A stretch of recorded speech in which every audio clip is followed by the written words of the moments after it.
हर रोज एक नई कहानी देखने के लिए चैनल को सब्सक्राइब करें और बेल आइकन दबाना ना भूलें। ममता बहुत ही गुस्से वाली औरत थी। उसके गुस्से के कारण मोहल्ले में कोई भी उससे बात नहीं करता था और न ही उसकी कोई मदद करता। वो अपनी पांचों बहुओं, बड़ी बहू गीता, छोटी बहू रूबी, तीसरी बहू नैना, चौथी बहू राधा और पांचवी बहू ज्योति, किसी को भी मोहल्ले में किसी से भी बात नहीं करने देती थी और न ही घर से बाहर निकलने देती थी। एक दिन सुबह के समय वो हॉल में बैठकर चाय पी रही थी। तभी उसकी बहू गीता और रूबी हाथों में आरती की थाली लिए वहाँ आती हैं। माँ जी, हम पांचों मंदिर जाना चाहते हैं। अगर आप कहें तो हम चली जाएं। जल्दी ही वापस आ जाएंगी। हाँ माँ जी, जाने दीजिए ना। आज से सावन शुरू हो रहे हैं तो सोचा मंदिर ही चले जाएं। लेकिन तुम तो 2 ही हो, बाकी 3 कहाँ हैं? तुम कह रही थी कि 5 जाओगी मंदिर। माँ जी, वो 3 तैयार हो रही हैं, अभी आती ही होंगी। हम दोनों तैयार हो गई थी तो सोचा हम पूछ लें। हाँ हाँ, क्यों नहीं। तुझे घर की बड़ी बहू होने का रौब दिखाने का मौका मिले और तू छोड़ दे, ऐसा कैसे हो सकता है? नहीं माँ जी, ऐसी कोई बात नहीं है। मैंने तो बस इसलिए पूछा क्योंकि सबने मुझसे कहा भाभी आप पूछ लो। मैं किसी पर रौब नहीं दिखा रही हूँ। हाँ माँ जी, गीता भाभी सही कह रही हैं। गीता और रूबी मंदिर जाने के लिए ममता को मना ही रही थी कि तभी नैना, राधा और ज्योति, उसकी बाकी की 3 बहुएं भी हाथों में पूजा की थाली लेकर वहाँ आती हैं। चलिए ना भाभी, हम सभी तैयार हैं। सॉरी, थोड़ी देर हो गई हमें आने में। हाँ भाभी, चलिए ना, वरना मंदिर में देर हो जाएगी। आपको पता है ना कि आज से सावन शुरू हो रहे हैं। मंदिर में पैर रखने तक की जगह नहीं होगी। बिल्कुल सही बोला भाभी ने। चलिए वरना आने में देर हो जाएगी। चुप करो तुम तीनों, जब से आई हो चलो चलो लगा रखा है। कहाँ चलो? कहीं नहीं जाना है तुम सबको। हमारे घर की बहू बेटियां घर से बाहर नहीं निकलती हैं। माँ जी, डिस्को जाने की बात नहीं कर रहे हैं, मंदिर जाने की बात कर रहे हैं। पता है मुझे, इसमें चिल्लाने वाली क्या बात है? मैं मंदिर ही जाने के लिए मना कर रही हूँ। माँ जी, एक तो आपकी नाक वैसे ही छोटी सी है, ऊपर से उस पे इतना सारा गुस्सा बिठा के रखती हो, वो वैसे ही पिचक जाएगी। ज्योति बहू, तेरी हिम्मत कैसे हुई मुझसे ऐसे बोलने की? तू घर की सबसे छोटी बहू है, लेकिन जुबान तेरी इन चारों से ज्यादा चलती है। माँ जी, आप बात ही ऐसी बोलती हो कि मुझे अपनी जुबान खोलनी ही पड़ जाती है। बस, मुझे और कोई बहस नहीं चाहिए। कोई नहीं जाएगा। जो भगवान घर में है वही मंदिर में भी है। जाकर घर के मंदिर में पूजा करो। जाओ यहाँ से। अपनी सास का गुस्से वाला रूप देखकर पांचों आरती की थाली लेकर वहाँ से चली जाती हैं और ममता भी अपने कमरे में चली जाती है। अब पांचों बहुओं की सारी बातें दरवाजे पर खड़ा उनका ससुर राजवीर सुन रहा था, जिसे सुनकर उसे भी ममता पर बहुत गुस्सा आता है और वो उसके पास जाता है। तुमने क्या बचपन में करेला खाया था? हैं? जब भी मुंह खोलती हो कड़वा ही बोलती हो। कभी प्यार से भी बहुओं से बात कर लिया करो। मैंने क्या किया? आप मुझे क्यों सुना रहे हैं? आपकी तबीयत तो ठीक है ना? मेरी तबीयत तो ठीक है, लेकिन मुझे लगता है बुढ़ापे में तुम जरूर पगला गई हो। अपने दिमाग का इलाज करवाओ, वरना सब कुछ होते हुए भी तुम अकेली ही रह जाओगी। आपका भाषण खत्म हो गया हो तो मैं जाऊँ? मुझे एक भागवत में जाना है। हाँ जाओ, बिल्कुल जाओ। बहुओं को मंदिर भगवान के दर्शन करने तक के लिए नहीं जाने देती हो और खुद भगवत सुनने जा रही हो। देखिए, मैं उन 5 की सास हूँ, आप नहीं जानते। आप सास बहुओं के बीच में मत पड़िए, वही अच्छा है आपके लिए। ममता इतना कहकर वहाँ से चली जाती है, जिसके बाद राजवीर अपनी पांचों बहुओं के पास जाता है और उन्हें लेकर मंदिर निकल जाता है। ममता के आने से पहले सभी दर्शन करके घर वापस आ जाते हैं, लेकिन शाम को घर लौटते समय ममता भी मंदिर दर्शन के लिए जाती है, जहाँ पंडित उसे सब बता देता है। वो गुस्से में लाल पीली होकर घर आती है और अपनी पांचों बहुओं को बुलाती है। तुम 5 की इतनी हिम्मत हो गई कि मेरे मना करने के बाद भी तुम 5 मंदिर चली गई। अब देखो मैं तुम 5 के साथ क्या करती हूँ। माँ जी, हम अपनी मर्जी से नहीं गए थे, हमने आपकी कोई बात नहीं काटी। हमें तो ये तुम क्या कर रही हो ज्योति? ससुर जी ने हमारी मदद करी, हमें दर्शन करवाया आज सावन के पहले दिन, और तुम उन्हें ही फंसाने की कोशिश कर रही हो। भाभी सही कह रही हैं, तुम चुप रहो। माँ जी जो सजा देंगी उसे मान लो, वरना माँ जी ससुर जी का खून पी जाएंगी। जितना गुस्सा वो हम पर कर रही हैं, उससे कई ज्यादा वो ससुर जी पर करेंगी। बात तो सही है। ये तुम 5 में क्या बातें हो रही हैं? जो बोलना है मुझे बोलो। किसका फैसला था मेरे खिलाफ जाने का? ममता के लाख पूछने के बाद भी पांचों में से कोई भी अपने ससुर का नाम नहीं लेता, जिसके चलते ममता गुस्से में पांचों का खाना पीना बंद करके उन्हें कमरे में बंद कर देती है। जैसे तैसे करके 2 दिन तो निकल जाते हैं, लेकिन 2 दिन बाद सबकी हालत खराब होने लगती है। सभी ममता से बहुत विनती करते हैं, लेकिन वो दरवाजा नहीं खोलती। देखते देखते कुछ दिन और बीतते हैं। समय के साथ पांचों की तबीयत और खराब होने लगती है। एक दिन रात के समय पांचों आपस में बातें कर रही थी। भाभी, अगर आपने उस दिन नाम लेने दिया होता ना, तो शायद हम इस कमरे में बंद ना होते। और अब तो ससुर जी ने भी हमारी मदद करनी बंद कर दी है। ज्योति, मैंने तुम्हें मना इसलिए किया क्योंकि सजा तो नाम लेने के बाद भी मिलती और ना लेने पर भी मिलती। अब उस चक्कर में हम अपने साथ साथ ससुर जी को भी फंसा ले, ये तो कोई अच्छी बात नहीं ना। भाभी, सच बता रही हूँ, अगर इन्होंने आज दरवाजा नहीं खोला ना, तो मैं माँ जी को पूरी रात सोने नहीं दूंगी। ये घर कम जेल ज्यादा है, जहाँ वो जेलर है और हम कैदी, जिसे कब किस बात का गुस्सा आ जाए कोई नहीं जानता। ये बात तो तुमने बिल्कुल सही बोली। देखो, सभी शांत हो जाओ। माँ जी खोल देंगी दरवाजा जब उनका गुस्सा शांत हो जाएगा। अगर हम लोगों ने कुछ उल्टा सीधा करा तो उन्हें और गुस्सा आएगा।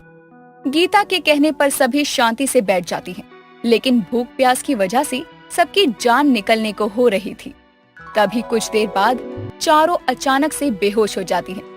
अपनी जेठानी की ऐसी हालत देखकर ज्योति को बहुत गुस्सा आता है और वो कमरे में रखे स्टूल को खींचकर उस पर चढ़ जाती है और दरवाजे की जाली से अपनी सास को आवाज देने लगती है। उसकी आवाज सुनने के बाद भी ममता कोई जवाब नहीं देती, जिस पर ज्योति गुस्से में दरवाजे पर हाथ मारती है और उसका बैलेंस बिगड़ जाता है और वो सीधे पेट के बल गिर जाती है। कुछ गिरने की आवाज सुनकर राजवीर बेड से उतरकर भागता है, लेकिन ममता उसका हाथ पकड़कर उसे रोक लेती है। कहाँ जा रहे हैं आप? चुपचाप बैठिए यहीं, कहीं जाने की जरूरत नहीं है।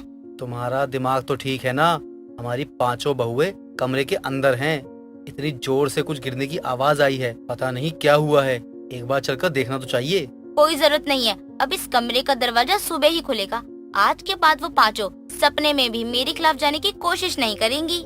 आज के समय में जहाँ एक अच्छी और सीधी बहू मिलना मुश्किल हो, तुम्हें वहाँ 5-5 मिली हैं, इसीलिए तुम्हें कदर नहीं है। कहीं तुम्हें तुम्हारे जैसी मिलती ना, तब मजा आता तुम्हें। राजवीर इतना कहकर दूसरी तरफ मुंह करके सो जाता है। अगले दिन ममता जब दरवाजा खोलती है तो पांचों की पांचों बेहोश पड़ी थी। ज्योति के पैर के पास से खून पड़ा हुआ था। ये सब देखकर ममता भी डर जाती है। वो जल्दी से सबको हॉस्पिटल लेकर जाती है और उनका इलाज शुरू करवाती है। इलाज के दौरान डॉक्टर उसे बताते हैं कि उसकी सबसे छोटी बहू ज्योति 2 महीने से प्रेग्नेंट थी, जिसका मिसकैरेज हो गया है। जिसे सुनते ही ममता अपने सर पर हाथ रख कुर्सी पर बैठ जाती है। तभी राजवीर उसके पास आता है। बहुत अच्छा किया तुमने ममता, अपने गुस्से के आगे तुमने कभी कुछ दिखाई ही नहीं दिया है, ना तो किसी की तकलीफ ना ही किसी का दर्द। अब तुम खुशियाँ मनाओ। तुम्हारे इस गुस्से के चक्कर में तुमने हमारे घर में आने वाले पोता पोती को आने से पहले ही मार दिया है।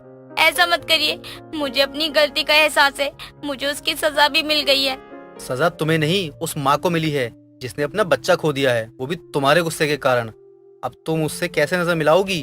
और एक बात, उस दिन उन्हें मंदिर मैं लेकर गया था, वो अपनी मर्जी से नहीं गई थी, जिसकी तुमने उन्हें इतनी बड़ी सजा दी। राजवीर की बात सुनकर ममता को अपनी गलती पर बहुत पछतावा होता है।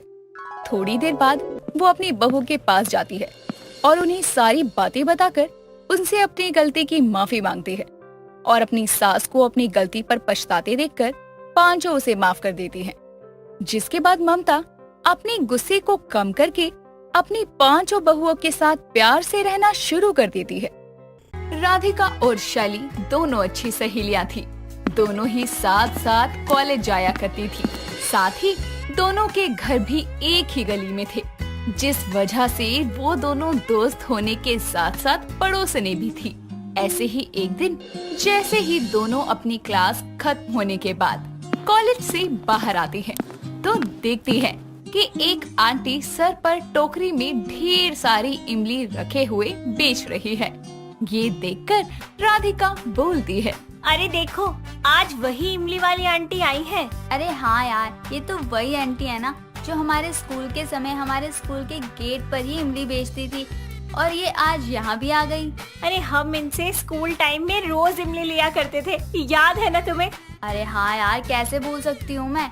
इनकी इमली का स्वाद इतना खट्टा और रसीला होता था, आज भी मेरे मुंह में वो स्वाद बरकरार है। हाँ यार, सही कह रही है। और तेरी बातें सुनकर ना अब मुझे स्कूल टाइम भी याद आने लगा और इमली खाने की भी याद आने लगी।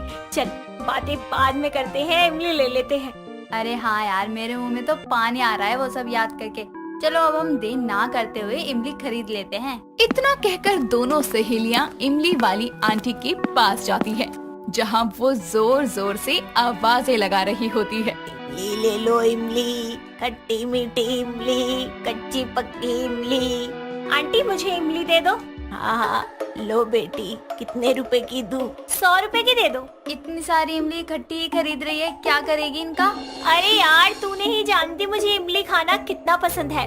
और वैसे भी आंटी रोज रोज थोड़ी ना मिलेगी, इसलिए लेने देना। और वैसे भी ये खराब नहीं होती। दे दो ना आंटी जल्दी से। ठीक है, ले ले फिर। आंटी इमली के साथ उसका चटपटा मसाला भी देना। इमली वाली आंटी से इमली लेकर राधिका और शैली दोनों ही अपने अपने घर चली जाती हैं। और घर जाकर राधिका आराम से अपनी लाई हुई इमली को नमक लगा लगा कर खाने लगती है। ऐसे ही दिन गुजरते जाते हैं। राधिका की जुबान पर इमली खाने का चस्का चढ़ जाता है। ऐसे ही एक दिन वो टीवी देखते देखते प्लेट में ढेर सारी इमली लिए खा रही होती है। तभी राधिका की माँ रीमा वहाँ आती है और राधिका को इस तरह इमली खाता देखकर उसे बोलती है, राधिका, ये सब तू क्या कर रही है? तुझे कितनी बार समझाया है, इतना खट्टा खाना हानिकारक होता है, समझती नहीं है तू? अरे नहीं नहीं, आप गलत समझ रही हैं। मैं तो बस ऐसे ही लेकर बैठी थी, मुझे इसकी खट्टी खट्टी खुशबू बड़ी पसंद है। फिर ठीक है, पर ज्यादा खुशबू भी मत ले। पता चला खुशबू के चक्कर में तू सारी खा गई। फ्रिज में रख दे, शाम को चटनी बना कर दूंगी। ठीक है माँ। इतना बोलकर रीमा वहाँ से चली जाती है और अपनी माँ के जाते ही राधिका जल्दी से फिर से इमली खाना शुरू करती है, जिसके बाद वो बची हुई इमली को फ्रिज में रख देती है। शाम को रीमा पकोड़ों के साथ इमली की खट्टी मीठी चटनी बनाती है, जिसे राधिका बड़े ही शौक के साथ खाती है। ऐसे ही दिन बीतते जाते हैं और राधिका का इमली खाने का चस्का भी बढ़ता जाता है। एक शाम राधिका शैली से पार्क में मिलती है और बोलती है, यार मेरा मन ना इमली खाने को बड़ा ललचा रहा है। दिल कर रहा है कहीं से भी बस वो मेरे मुंह में आ जाए। चलना देखते हैं आसपास कहीं इमली है तो। हाँ हाँ, चल देखते हैं। पर मुझे ये बता कि तेरे अंदर इतनी भी क्या तलब उठ रही है इमली खाने की? प्रेग्नेंट है क्या? क्या गंदा सा मजाक कर रही है तू? शर्म नहीं आती ऐसा बोलते हुए? अभी तक मेरा कोई बॉयफ्रेंड नहीं है, ना शादी हुई है, या बिन पति के मैं माँ बन गई। अरे तू तो सीरियस हो गई, मैं तो मजाक कर रही थी। चल तेरे लिए इमली लेकर आते हैं। इतना कहकर दोनों सहेलियां आसपास की दुकान पर इमली तलाशने लगती हैं। दोनों इधर उधर इमली खोज ही रही होती हैं कि तभी शैली की टक्कर शैलेश से हो जाती है, जो शैली का दूर का भाई था। अपनी बहन को इस तरह से अचानक देखकर शैलेश के चेहरे पर एक बड़ी सी स्माइल आ जाती है और वो शैली को बोलता है, हेलो शैली। अरे शैलेश भैया आप? हेलो भैया, कैसे हो आप? मैं अच्छा हूँ, और तुम बताओ, तुम कैसी हो? मैं भी अच्छी हूँ। और घर पर सब कैसे हैं? हाँ, घर में भी सब अच्छे हैं। और वहाँ सब कैसे हैं? यहाँ पर भी सब अच्छे हैं। इनसे मिलिए भैया, ये मेरी सहेली है राधिका, और राधिका ये है मेरे भैया शैलेश। हेलो राधिका, कैसी हैं आप? हेलो शैलेश, मैं अच्छी हूँ, आप कैसे हैं? मैं भी अच्छा हूँ। चलो शैली, मैं चलता हूँ, यहाँ किसी काम से आया था। वक्त मिलेगा तो घर आऊँगा, अपना ख्याल रखना। बाय शैली, बाय राधिका। इतना कहकर शैलेश वहाँ से चला जाता है, जिसके बाद राधिका और शैली भी इमली तलाशती हुई थोड़ा आगे जाती है और आखिरकार उनको एक दुकान पर इमली की खट्टी मीठी गोलियां मिल जाती है, जिसे खाकर राधिका को बहुत खुशी होती है। तो वहीं पहले ही मुलाकात में राधिका का चेहरा शैलेश के दिल में उतर जाता है और वो उससे प्यार कर बैठता है। ऐसे ही एक दिन राधिका शैली के घर उससे मिलने जाती है। दोनों सहेलियां आपस में बैठी बातें कर रही होती है। तभी वहाँ शैलेश भी आता है और उन दोनों के साथ में बैठकर बातें करना शुरू कर देता है। और बातों ही बातों में शैलेश राधिका से अपना नंबर एक्सचेंज कर लेता है। कुछ देर यूं ही बातें करने के बाद राधिका और शैलेश अपने अपने घर चले जाते हैं। वक्त गुजरता है और दोनों एक दूसरे से प्यार करने लगते हैं। ऐसे ही एक दिन शैलेश राधिका को मिलने के लिए एक पार्क में बुलाता है और उसे एक तोहफा देते हुए कहता है, राधिका, ये तुम्हारे लिए। क्या है इसमें? खोल कर देखो, पता चल जाएगा क्या है। ठीक है। राधिका जैसे ही वो गिफ्ट ओपन करती है, उसमें बहुत सारी इमली की कैंडी, लॉलीपॉप और साथ में और भी इमली की बनी आइटम्स होती है। ये सब देखकर राधिका के चेहरे पर एक बड़ी सी स्माइल आ जाती है और वो बोलती है, ये सब तुम मेरे लिए लाए हो, थैंक यू। शैली ने मुझे बताया कि तुम्हें इमली खाना बहुत पसंद है, इसीलिए अपनी क्यूट सी राधिका के लिए मैं ये खट्टी मीठी इमली ले आया। अच्छा, एक बात बताओ ना, बोलो। तुम इतनी इमली खाने के बाद भी मीठी मीठी क्यों हो? क्योंकि मम्मी ने मुझे चॉकलेट खा के पैदा किया था। राधिका की बात सुनकर शैलेश जोरों से हंसने लगता है और उसे प्यार से गले लगा लेता है। ऐसे ही वक्त बीतता जाता है। राधिका और शैलेश अपने प्यार के बारे में शैली को भी बता देते हैं, जिसके बाद राधिका और शैलेश घर वालों से बात करके रिश्ता पक्का करवा लेते हैं और कुछ ही महीनों में राधिका और शैलेश की शादी भी हो जाती है। शादी के बाद भी राधिका का इमली खाना कम ही नहीं होता। ऐसे ही एक दिन राधिका ढेर सारी इमली खा रही होती है। तभी वहाँ उसकी सास कमला आती है और बोलती है, बहू, ये सब तू क्या कर रही है? वो माँ जी, मुझे इमली खाना बहुत पसंद है ना, तो बस वही खा रही थी। बेटा, माना कि तुझे इमली खाना बहुत पसंद है, पर ऐसे इतनी ज्यादा मात्रा में खाना गलत है। तुझे पता है कि इससे तुझे कौन सी बीमारी हो सकती है? कैसी बीमारी माँ जी? बेटा, ज्यादा खट्टा खाने से हमारे शरीर में विटामिन सी बढ़ जाता है, जिससे हमें कई तरह के चर्म रोग हो सकते हैं, जिस वजह से आसपास के लोग भी हमसे दूर होने लगते हैं कि कहीं ये बीमारी उनको भी ना लग जाए। तेरी तो अभी अभी शादी हुई है, तू क्या अपने पति को खुद से दूर भगाना चाहती है? नहीं नहीं माँ जी, अगर ऐसा है तो आज के बाद मैं इमली इत्तू सी भी नहीं खाऊंगी। इतना कहकर राधिका बची हुई इमली को कूड़े के डब्बे में डाल देती है। दोस्तों, अगर आपको ये कहानी पसंद आई तो इसे लाइक करें, शेयर करें और कमेंट करके बताएं कि कहानी में आपको सबसे अच्छा क्या लगा।